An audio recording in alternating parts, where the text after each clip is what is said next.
Hi, I'm Patricia Greenberg, and thank you for joining us here where we talk about all things aging well. My guest today is Lori Michiel, and she's the founder of Lori Michiel Fitness.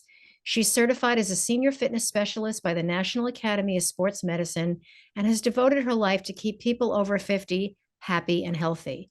Lori also provides private consultations and formulates personalized fitness programs for people with arthritis, Parkinson's disease, joint replacement, and difficulty with their balance or post rehab. Lori's goal is to enhance safety and quality of life for all older adults. Welcome, Lori. Thank you, Patricia. Thank you so much. I specifically asked you to come on the show first and foremost to talk about how active we can be at any age. And we're going to talk about that and talk about what you do. But together, Lori, I'd love to partner with you to just talk about dispelling all these myths is that you can't be fit as you get older. It's still ingrained in our psyche for people over 50, how you have to be careful and you can't exercise too much and you're going to hurt yourself. And, nothing can be further from the truth, provided it's done properly. So that's, really what, I like honing in on. But first, I want to hear a little bit about you and how'd you get into the fitness industry? I got a business divorce from my partner. I've been in home health. I've worked in radiology. I worked in hospice. I've been around seniors for a long time. And truth be told, when I did get a business divorce from my friend, I had no idea really what I was going to do. There was a couple of options, and one of the options was, continue on with my business, but I didn't want to. So a friend of mine said, Lori, you've been in fitness forever. I've seen what they do with some of the assisted livings. I think you can do a better job. You should be a fitness trainer for seniors. And the light bulb went off. Mm-hmm. I thought, oh, that would be great. I kept thinking about my grandparents and how I used to walk with my grandparents. So I did the research and I found out how I can become a fitness trainer. But at that time, there were just general certifications. There weren't a lot of certifications for seniors. So I thought, I'm in a good place. So I did it alone. And so when you started out, you actually went to facilities, senior facilities, to start working with people there. It's you probably didn't see too many older people in the gym in those days, right? No, a lot of the buildings that were being built had gyms. No one was in the gym. I think the equipment might have been intimidating to many of them. So the reason I went into the facilities initially was for two reasons. One was I knew all the activity directors and the marketers and the EDs because of what I did in my past life. I used to own a referral agency for assisted living for families looking for that type of setup for their family members. And I thought that would be an easy in. And I would basically teach people who were either wheelchair bound or they were more active. So I just started modifying exercises so everybody can enjoy what they're doing. Otherwise, people would just kind of sit there and stare and didn't feel like they were doing anything. But slowly but surely, because of the people that I knew in my past life, started coming to me and say, oh, could you train me in my home? And that's how it started. That's amazing. So you've expanded to, you're everywhere now. So you have a service that actually provides trainers everywhere. Orange County Yeah. to Santa Barbara. Amazing, amazing. And is it all in home? Yeah. Okay. And so is it covered by insurance? Unfortunately not. Okay. There are some people who are creative with their accounting. I can't advise them, but that's really up to them. Yeah. Yeah, because it's so needed. And it's like, so when you first started out you'd go into facilities and help older people, were they receptive to you? The ones that showed up were. Yeah. I have a waiting list now in certain buildings that I teach at. I'm only doing it in two now. Okay.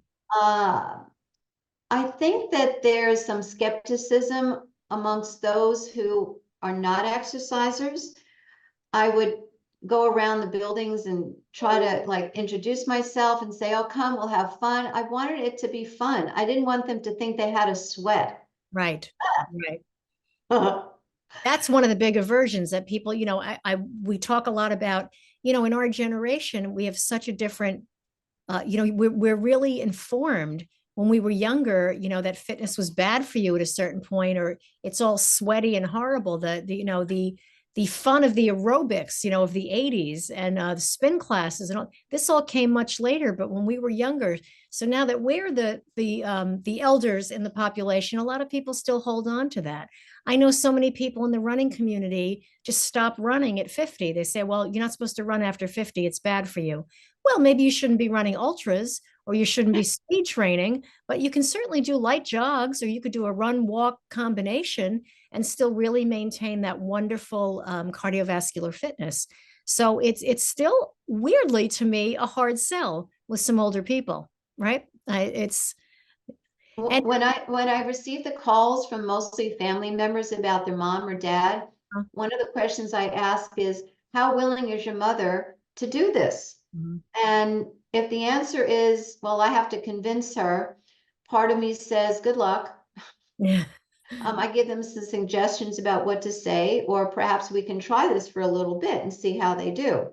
And when I match up a trainer with the client, I make sure it's a good match, not only by their skill, but personality. And that has a lot to do with it. Again, it comes down to, do you feel like you're having fun? Do you feel like you have more confidence? Are you able to walk the dog and not feel pulled by the dog and pulled down by the dog? Things like that. And so it's interesting that, do you also try to keep a stable of trainers who are older adults as well? Yes. Mhm. I only have a few trainers who are younger, and I have send them out in the field only if they have certain credentials, like for instance, kinesiology. They've been training for at least no less than 5 years. Most of my trainers are pretty seasoned. One of my trainers has been in the business longer than I have. Mhm. A lot of them have been in the business longer than I have. And they enjoy working with seniors. Some of them want to work with the ones that are the toughest, not personality wise, because nobody, really welcomes that, but they welcome the challenges, somebody with Parkinson's disease or post-stroke, things like that. So I'm pretty good at matchmaking. I only made one mistake once, and that's because the two clashed. There was somebody with dementia, and he just kept refusing to exercise, and she was trying to push a little too hard, and I said, you got to pull back. Somebody like that is it's not you, but anyone coming into the house is going to reject the exercise. Yeah. Now, do you have a criteria, almost like a package, where there's certain equipment they bring, or do the trainers bring their own bag of magic tricks to someone, whether it's balls or stretch bands or things that help people? When I do the assessment, I bring my bag of tricks. Okay. So then in that bag, I have the bands, the balls, weights, things like that. I want to see what they have in their home. So they don't have to buy equipment. I make some suggestions, and as things progress, I might suggest that they own certain things to do on their own. Mhm. And I make sure that their trainers show them what to do, and then they show the trainer the following day what they were doing with the equipment and make sure they're doing it correctly. So it's a different, everyone's different, but I think that especially those who are motivated for change, it's good for them to have some of their own equipment handy, because they can do it on their off days or show off to their kids or their grandkids. Look what I can do. Do you do any group fitness classes at facilities? I do. There's two that I go to, both nearby. One I started when the building opened up, and I knew some of the management team from my old life Mhm. and older life. Yeah. So then the other building, they contacted me, and I teach a balance class there once a week. The other place I teach 3 days a week. That you got a lot going on. I think that's absolutely amazing. It's Yes, and so does fantastic. my husband. He believes that as well. Honey, where are you? You still upstairs? So let's talk a little bit about, the needs that you find to be prevalent among older adults. Balance goes without saying, osteoporosis for sure, countering some of that. What is different about working with someone who just has maybe generalized arthritis compared to somebody with Parkinson's or post-stroke? What are the different things that you have to address with that? So in the assessment I have, okay, I'll go back. Yeah. So before I show up in person, I ask a lot of questions. So I ask questions such as how far can you walk? How long have you been walking? Do you feel tired when you walk? So I have some of that basic information in hand before I see them in person. So if I know already that they have arthritis, and depending upon where they have arthritis, I will do some exercises that are progressive in nature. Mhm. If someone has Parkinson's, knowing enough about Parkinson's as I do, and most of my trainers do, they will have certain exercises that complement what I would do with somebody with general arthritis, but then there are specific things to do for them. So it's a very cookie cutter approach. With arthritis, since I'm an arthritis exercise instructor, I will always start out small. I know to explain that when they move, if they're stiff, they will feel better. It's the synovial fluid, for instance, in our joints. If you think about moving, it flows well like water through a faucet. If not, it gets stuck like a fried egg. Things get stuck and you can't move so well. So I kind of explain that to them. And so again, to answer your question, some of the approach is the same, some of it is a little bit different. Some people I don't use resistance bands with, some people I do, and then there's different levels of resistance Right. bands. So yeah, it makes sense that, it's individualized, but the thing about all of this is that you and I know getting somebody to move can be challenging if they're not interested. But once they move, the benefits are astounding that aren't just physical. The self-esteem is boosted, the depression is lifted. It's like, that's another approach to come to with someone. Say, you'll just get an overall sense of well-being and feeling better just by moving. That is my new term now. I don't even use exercise. I use movement, any kind of movement. I used to say, get up and exercise. Now I just say move, get movement into your life. Let's talk about that aspect of self-esteem. You must see very extraordinary transformations with people who are starting to exercise as they get older. Some of them look so unhappy in the beginning. Mhm. And then you start to see their smile, and I'll ask them questions such as, how did it go when you went to see your grandkids? Were you able to pick them up? Were you able to, just like, what were you not able to do? What would you like to do? Because I always want to know what's your goal, what's important. Right. And then I'll check in with them to see, how is that coming along? And you're right with the words, because they might not understand what aerobic capacity means. Right. They know what cardio means. They might not know what cardio endurance means, because endurance could be applied towards strength training or cardio or whatever the case may be. So I think that the confidence is certainly on the checklist, and it also helps relieve some depression. Clinical depression is very different. I've dealt with some clients, and those are really tough. And I feel really bad for those who go on and off their meds, or they're on meds, and those are tough. But if it's mild depression, like maybe you want to go to sleep very, very early, once a month as opposed to Yeah. every night. Yeah. And I'm not making light of it. I'm just trying to explain Oh, the difference. absolutely. Mhm. Then those people are more inclined to feel lighter about their life. And Yeah. we are talking often about joint replacement. And so there's the whole gamut. There's people that are terrified to have the surgery. There's people who refuse to do it. There's people who are the first in line because they want it. And what we're finding now, Lori, is astounding to me because I have family members. Someone in my family had a shoulder replacement. My another family member fell was trying to catch the subway and was running in the train station in the wintertime and fell and smashed her shoulder. So she had to have, I guess, reconstruction surgery would be the best way to describe it. And now we're seeing hip replacement surgery is sort of like the sport of choice for people now. Everybody's having them, and the knee replacements. So when you are working with someone, because I think this is a really important thing, and then we're going to talk about our own experiences with it. Because joint replacement is so prevalent now and it's covered by insurance, More and more people are having them. What, I guess, if you could walk me through, what are the steps to look for if somebody's starting to feel that their joint is diminished?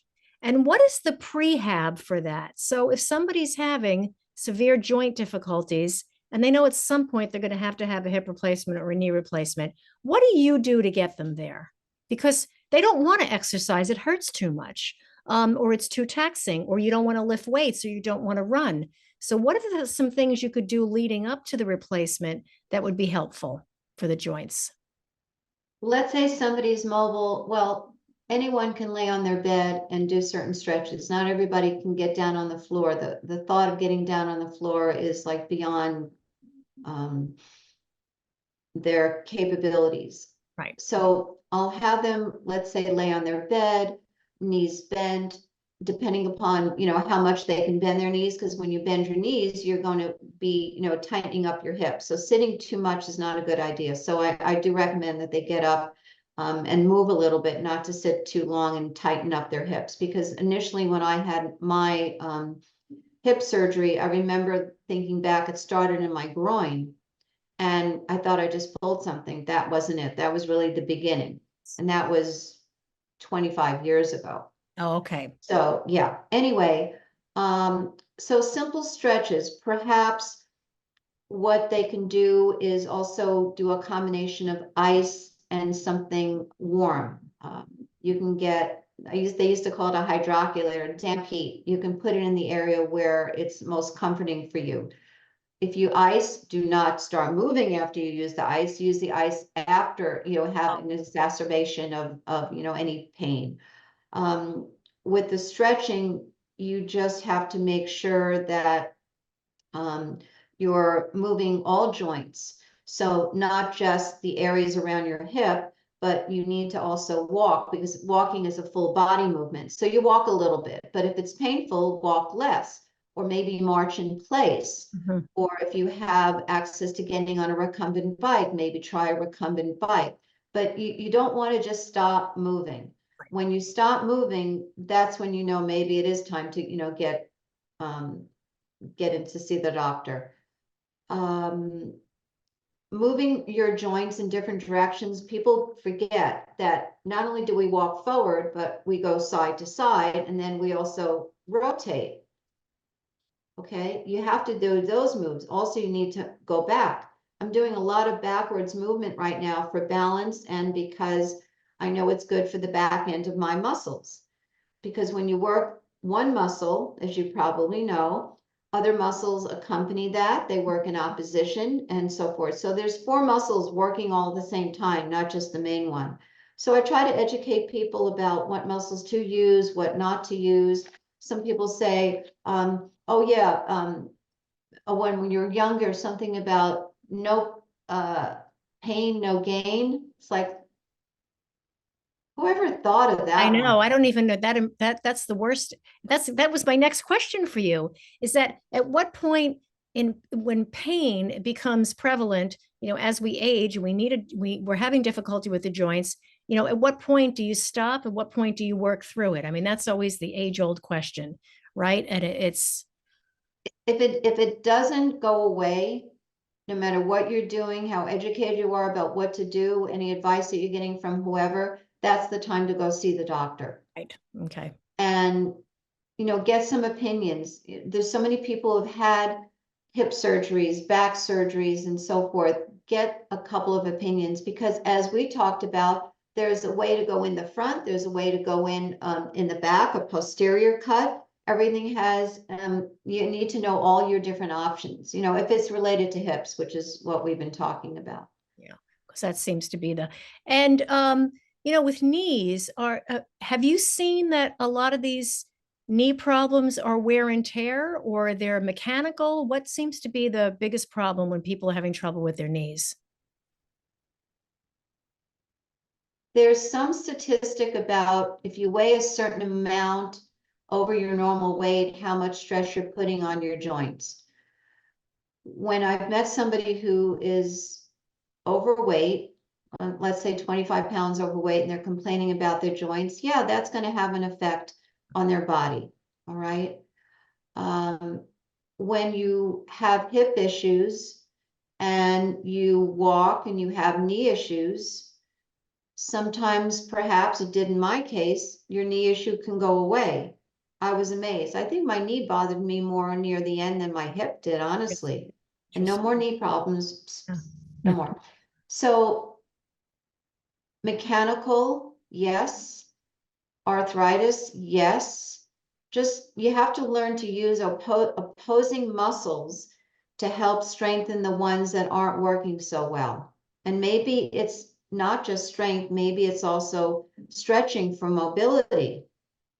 When I had a hip, years ago when I first started in business 17 years ago, can't believe I'm doing anything for 17 years.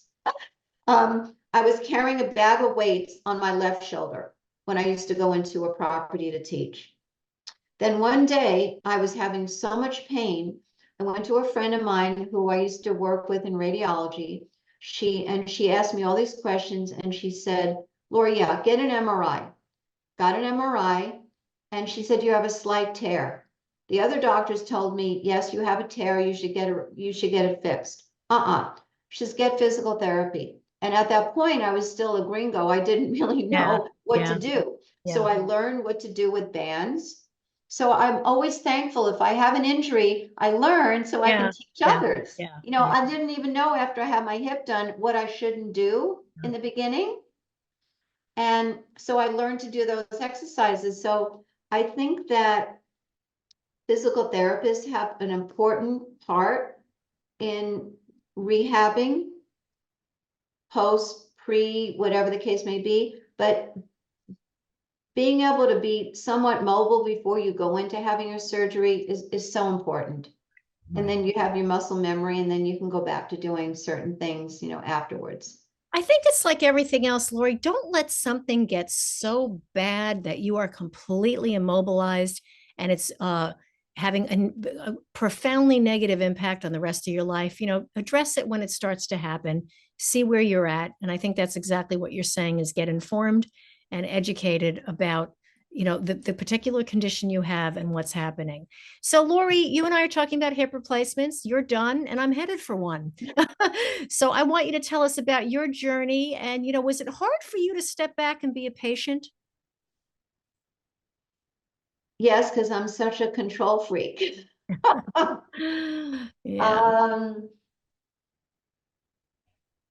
As I said, I learned that it started with the groin. I was taking spinning classes, a lot of spinning classes, and I just thought that I pulled my groin until I became a trainer and I talked to the daughter of a client who had had hip replacement and I asked her, how did it start? And she said, with groin pain. And oh my God, I thought, I wonder if this could be me. But that was at least, I don't know, 15 years ago.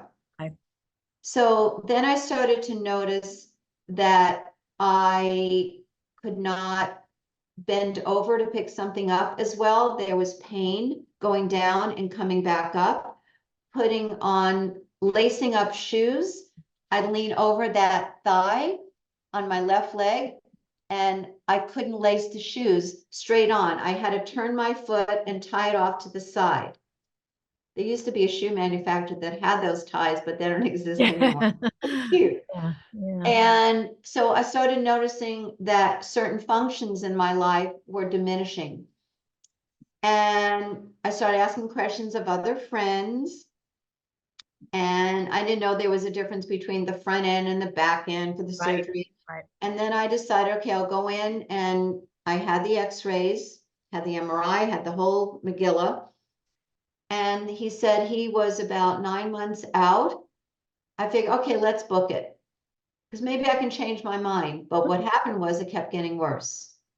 So at the point that it got worse, that was when I went in for my surgery, August 28th. Okay. So that's very recent. 5 months. You had to stop what you were doing for a period of time. And how was that?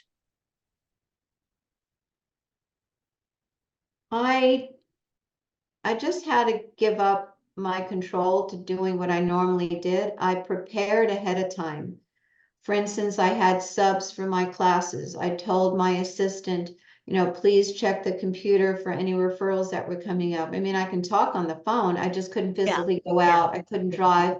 It was only 2 weeks. I did my left hip so I can drive with my right. I Okay. used a walker. I used a cane. I had no issues with embarrassment. I didn't feel old. Yeah. It was temporary for me. I can certainly appreciate people who, even more so now, that use a walker or a cane Right. or are having trouble. So, it humbled me a lot.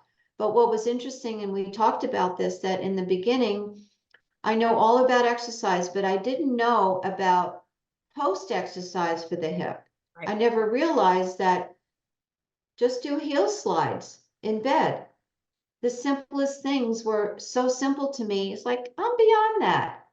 Well, I was humble and I wasn't beyond that because I really could have hurt myself if I tried to do more. I had to listen, be patient. And I think that was the main thing, being patient. So you were able to get up right after your surgery and walk. There was no problem. Correct. I mean, okay, granted, I had an epidural or whatever, Yes. didn't give birth. Maybe I gave birth to a new hip, but Yes. it was, yeah. Mhm. So after the meds wore off, because I never went on any painkillers, that was just me. It was a struggle. It was a struggle, but I knew it's a process and I just had to have patience with it. So when you woke up from the surgery, they got you up right away and had you walk? Yes, right away. Amazing. Amazing. That's what I hear. Yeah, you'll hear it from everybody. You'll hear that and you'll hear different opinions from people about how soon you can walk up steps, which foot you put up first, which foot you put down. Everyone said the same thing. Walk, walk, walk, walk, walk, walk, walk. Ice in the beginning as much as you can, 20 minutes on. Let's say, you're off for whatever period of time. I don't want to give advice to anybody, but I'm just saying in general, you need to ice because it's inflammation. You don't want to Yes. take any more drugs. And, where you have the scar, where you have the incision, there of course will be a scar. And after a certain period of time, maybe you can massage that. So you help regenerate some of the nerves because there are nerves that are cut. You might feel discomfort in other areas, like how is that connected to Yes. whatever? The brain is really funky. I had some swelling in the bottom of my leg, not even where my leg was cut, but lower. And like, okay, so I asked a lot of questions. I watched a lot of videos, but ultimately I went back to my doctor for the best advice. Yeah. Yeah. So that's again encouraging people to get something checked out if it's hurt, especially if it's persistent, if it's coming and going or it's staying and not going away. Very, very important. And Lori, are you hearing too about like that it hits and then all of a sudden it just accelerates? I mean, most people don't wait years and years and years to have the hip replacement. For most people, it comes on, it's like all of a sudden, boom, now it's getting worse at an accelerated rate. I mean, do you have people who have dragged it out a lot longer? Do you see that too? I'd imagine it knocks off the rest of your body. I do, and I don't hear a lot of people doing a lot of pre-rehab, which is one of Okay. my specialties. Yes. Uh, I think that that's a really important consideration because you'll come out of it stronger and more confident that you can get back to, more of a normal pace. Right. Right. Um, some people, you're right, they just want to get it over with. And some people, like we talked about, the buildup of running marathons and ultra marathons, it will take a toll. I mean, we all hear about how dancers, years later, they can't dance. I remember watching Gene Kelly. He couldn't do those cute Yeah. Yeah. moves or Fred Astaire. I mean, after a while, you can only take so much. Right.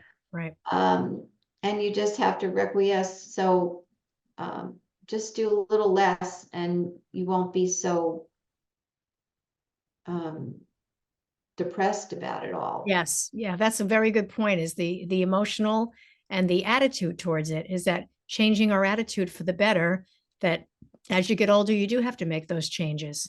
So, Lori, this has been very, very informative. I want to ask you about, what do you like about getting older? Wiser. Mhm. I'm definitely wiser. I think I make better decisions than I did when I was in my 20s, 30s, 40s. You see a lot and you make decisions that I think are smarter when you get older. Um, I'm, I think I'm choosier about what I do. I don't need so many friends. I have some really special friends that when I was recovering, they came to visit me, brought me soup, Yeah. kept me company, and that was wonderful.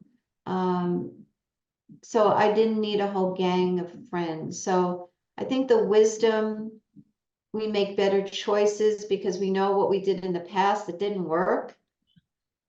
Um, and no, I don't like the wrinkles. No, I don't like, some of the arthritis that develops. But I'm still walking. I'm married to a man who just turned 90. Ralph has been Oh, athletic all his life. And I think if he was a slug, I never would have been married to him this long. yeah. We have a lot in common.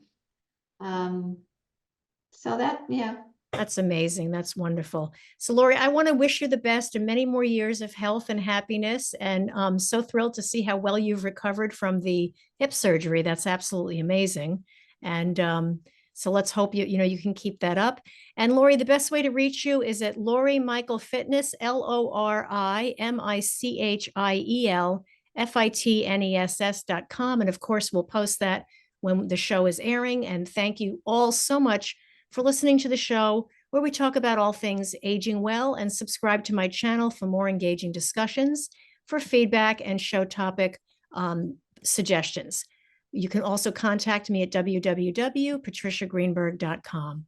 So thank you, Lori. It's been absolutely amazing to talk to you. Welcome, Patricia. And I love that we're both Easterners. Yes, yes, absolutely. Yay. Bye bye. Bye-bye.